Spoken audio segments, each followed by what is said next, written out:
Të dashur vëllezër, në një moment të kësa i dërguari i Allahut sallallahu alaihi wasallam ishte në xhami. Hyn një njeri mrenda në xhami dhe nga njerëzit që ishin prezent, qartë në fytyrën e këtij njeriu shiheshte shqetësimi dhe brenga e madhe që e shoqëronte atë. Drejt nga dera shkoi tek Resulullahi sallallahu alaihi wasallam. U ul para pejgamberit alaihi salatu wassalam dhe ju drejtua atij dhe e pyeti: ja Rasulullah, më trego për një vepër, më trego për një punë që unë këtë dunja të shkurt do ta bëj, dhe nëse do ta bëj këtë punë do ta arrit dashurinë e Zotit. Çfarë kuptoni vëllezër nga kjo pyetje?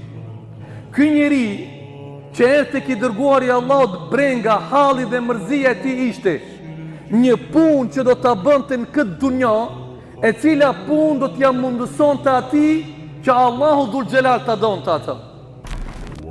Dhe në moment pejgamberi alayhi salam i tha: nëse dëshiron që të arrish dashurinë e Allahut dhul xhelal, duhet nga zemra jote ta largosh dashurinë për këtë dunja.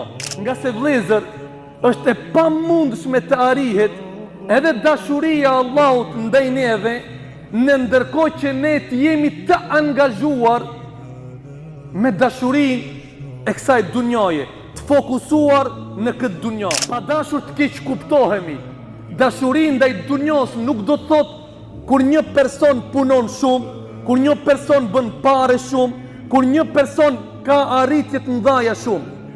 Kjo është mirë po dashuri për këtë dunjë nën kupton kur pasurinë, shtëpinë, veturën, telefonin arrin që t'i fusësh në zemrën tënde dhe kujdesin ndaj tyre ta kesh më të madh se sa kujdesin ndaj Allahut dhul xhelal. Siç ndodh në shumë të në rasteve teksa shohim njerëzit të cilët e ruajnë kohën për servisin e makinave të tyre. Siç shohim shumicën e rasteve shqetësimin e madh në fytyrat e njerëzve në momentin që një telefon sa po e ka bleti bie nga dora. I shkon fytyra dhe ti e shef se sa u mërzit dhe me çfarë kujdesi e ruan telefonin, në mos është gërvisht ose është thyr. Shpesh herë na ndodh teksa shohim se si njerëzit i ruajnë veturat e tyre, sa mërziten në momentin kur një defekt ju ndodh në shtëpitë e tyre. Dhe kjo është shenjë se ky njeri këtë pasuri që Allahu ja ka mundësu, nuk e shfrytëzon për më u kënaq me të, por e ka fut në zemrën e tij, dhe kjo pasuri është arsye që dunjan me janë nxit.